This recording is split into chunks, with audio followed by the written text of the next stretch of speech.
I'm tired of seeing him everywhere. I wish he would just vanish. My wife's words hit me like cold water. I'm standing in the kitchen doorway, holding the dinner plate I'd just reheated for the third time because she came home late again. Bentella doesn't even look up from her phone, doesn't see my hands freeze midair. I'm Jude Bright, and I've been disappearing for years. 6 a.m. I make her French toast with strawberries cut into hearts. She walks past me like I'm furniture. Evening, I cook her favorite pasta. She eats it while video calling friends, laughing at something I'm not part of. At night, I try to show her the Singapore gallery offer on my laptop. 6 figures, my own exhibition, everything I gave up 5 years ago when her mother got sick. She sighs, annoyed. Can you not right now? That's when she says it. The wish. The vanishing. I close the laptop slowly, the screen going dark. My reflection stares back at me in the black mirror. Hollow eyes, paint still under my fingernails from the secret canvases I work on at 3 a.m. when she's asleep. The wedding ring on my finger suddenly feels like a shackle. I open my phone and start typing an email I've been drafting for months. And to out dear viewers, before I continue, kindly like, share, and subscribe for more interesting stories. I leave before sunrise. No dramatic note, no explanation, just the painting I finished last night sitting on the kitchen table. Our wedding day, captured in amber and gold, the colors of sunset.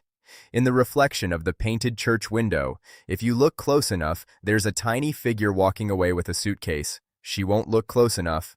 She never does. I take only what fits in one bag. Clothes. Passport. The acceptance letter from Singapore National Gallery. My fingers hover over the framed photo on my nightstand. Bentella and me on our honeymoon. Her laughing, me looking at her like she hung the moon. I was so in love, I couldn't see I was already fading. 5 years ago, I sold every painting I owned to pay for her mother's cancer treatment. $200,000, gone in 6 months. I gave up gallery contracts in Paris, Tokyo, Singapore. Took an office job that slowly killed everything creative in me. And she never knew. I never told her because I didn't want her to feel guilty. At the airport, I turn off my phone. The last text I see is from her. Forgot my lunch. Can you drop it off? I board the plane. 3 weeks pass. I don't call. She doesn't either. Singapore is humid, overwhelming, alive. The gallery gave me a studio apartment overlooking Marina Bay. Every morning I wake up and paint. Not her, but myself, my hands, my eyes. The parts of me I forgot existed. The panic attacks that sent me to the hospital 3 months before I left are gone. I can breathe again. My phone stays off, but I check her Instagram on my laptop. She's thriving, apparently. Photos of brunches with friends, nights out dancing, sleeping in late. One caption reads, "Finally living for me." I should feel angry. Instead, I feel nothing. That's scarier. My therapist's daughter, Annika, runs the gallery. She's sharp, professional, sees art the way I do. You paint like someone who's been invisible, she says, studying my new collection. These pieces scream, I'm here, see me. I laugh bitterly. Story of my life. She doesn't ask about my wife, professional boundaries. But one day she says casually, you know, love isn't sacrifice. It's partnership. You can't love someone by erasing yourself. I think about that for days. Back home, Bentella's world is unraveling in small ways she doesn't notice yet. I know this because I still have access to our shared calendar, our joint accounts. I watch from 6,000 miles away as charges pile up. Electrician for the hallway light I always changed, plumber for the leak I was planning to fix, computer repair for the laptop I maintained. She calls my old number 17 times.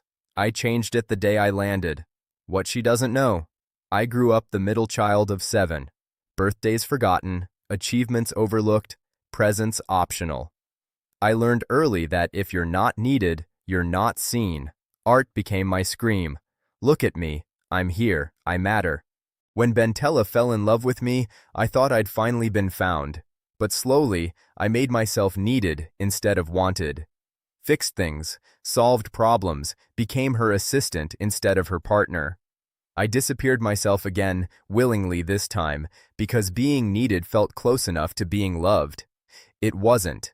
The hospital bracelet I got 3 months before leaving sits in my wallet. Severe anxiety, environmental emotional stressors. My doctor asked, "Is someone making you feel worthless?" I couldn't answer then. Bentella finds my studio by accident, looking for space to store her shopping bags. The locked drawer takes her 20 minutes to open. Inside, 47 paintings, all of her. Sleeping, laughing, reading, cooking, each one showing her with tenderness that makes her chest physically hurt. Underneath, the Singapore contract. $500,000, dated 4 weeks before I left. And a letter. "My dearest Bentella, they want me back, but I keep painting you instead. Maybe that's the problem. I love you so much I forgot to love myself. Every canvas is you because I erased me. If you're reading this, I'm gone.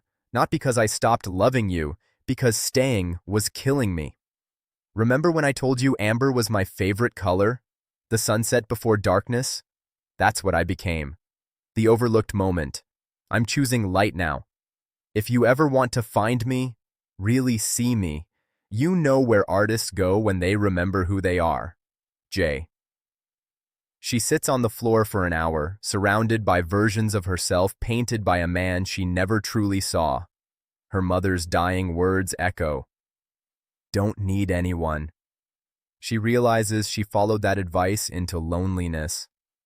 I'm at a gallery opening when I feel eyes on me. Not Annika's colleagues or art critics, something heavier, more familiar. I've lost 15 pounds. Let my hair grow out. Started smiling again, genuinely, the way I did before I became a ghost in my own marriage. Tonight, I'm explaining my piece, Invisible Man, to a journalist when my phone buzzes. Unknown number. "Mr. Bright, my name is Detective Raymond Hawks. Your wife hired me to find you." My hand tightens around the champagne glass. I'm not hiding. She knows that now. She's seen the photos. Photos. I think about last week.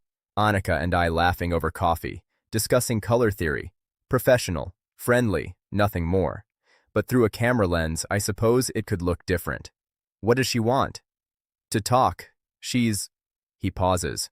"She's not doing well, sir." I think about Bentella at 16, the story she told me once about her friend Sarah. A fight, cruel words, "I wish you'd disappear." Then a car accident. Sarah died. Bentella spent years in therapy, learning to control her emotions by shutting them down completely. She said almost the same words to me, the trauma recycling itself. "Tell her I'm alive," I say. That's all she gets right now. She shows up at my exhibition opening. I'm mid-sentence, explaining the amber undertones in Resurrection to a collector when I see her across the room. Bentella, wearing the blue dress I loved, looking smaller somehow. Lost. Our eyes meet. The room falls away. For a moment, I'm back in our kitchen, holding reheated dinner, waiting to be seen. The old Jude would run to her. This Jude stands still. She starts walking toward me. Annika intercepts smoothly, whispers, "Do you want me to handle this?" I shake my head. I've got it. But I don't go to Bentella. I walk toward the exit, my heart hammering. I'm not running away. I'm choosing myself. There's a difference. Outside, the Singapore night is warm. I find a bench overlooking the bay and wait. She'll follow. She always does when she finally decides she wants something. 10 minutes later, she sits beside me, doesn't touch me. Smart. "I flew 6,000 miles, she says. "I know." "Aren't you going to ask why?" I turn to her. "You're here because you need something fixed. I'm not your handyman anymore, Bentella." Her face crumbles. We end up at a cafe because she's crying and people are staring. I order black coffee with 1 sugar, my actual preference, not the complicated latte I pretended to like because she loved the fancy stuff. "I'm sorry," she says. "I didn't mean it. I need you to come home." I stir my coffee slowly, watching the amber liquid swirl. "Do you need me? Or do you just need someone to fix your light bulbs?" "That's not fair. You told me you wished I'd vanish. So I did. I became exactly what you wanted. Nothing." She reaches for my hand. I pull away. The absence of my wedding ring is loud between us. "There's something you need to know." I slide the hospital bracelet across the table. I didn't just leave for art. I left because staying was killing me. Literally. She stares at the bracelet. What is this?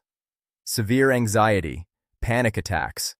The doctor said I was in an emotionally toxic environment. I was disappearing, Bentella, and you never noticed because I was already invisible to you. Her hands shake. You never told me. I tried. You said, can we talk about this later? Later never came. Silence. I met someone here, I say quietly. Someone who sees me. Her face goes white. You're with someone else? Not romantically. But yes, I'm with people who see me as human, not a service. I pull out my leather journal. I wrote to you every day, things I was too afraid to say. I open to random entries, read aloud. Day 47. She walked past me again. I made her favorite dinner. She ate it scrolling her phone. Did she even taste it?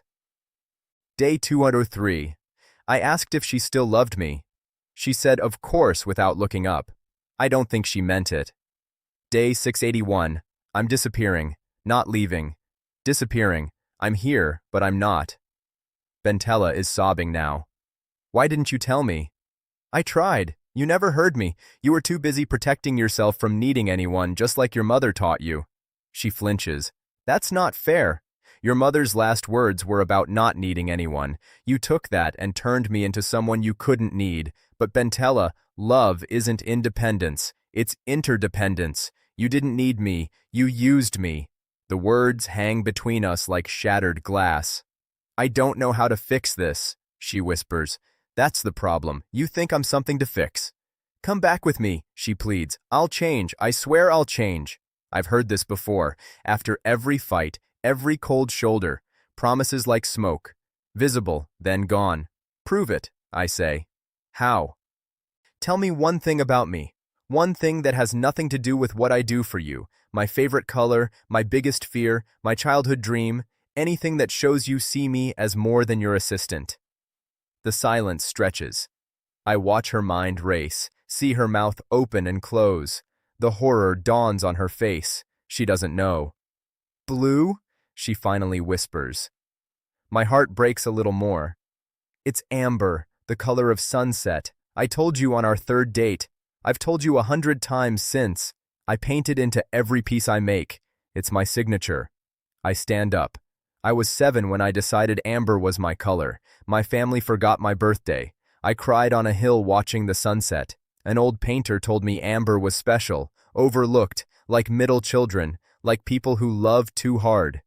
The most beautiful part of the sky, the moment before darkness. Her face is wet with tears. I told you this story. You forgot it before our 4th date. I walk away. 3 days later, she appears at my gallery with a portfolio. I'm about to have her escorted out when I see her hands. They're covered in charcoal, paint, graphite. She looks like she hasn't slept. I don't know you, she says, voice shaking. You're right. I didn't see you, but I want to learn. She opens the portfolio. Inside, drawings. Terrible amateur drawings. But they're all of me. Me laughing, me painting, me sleeping. Each one has notes in her handwriting. Favorite color, amber. I'm sorry I forgot.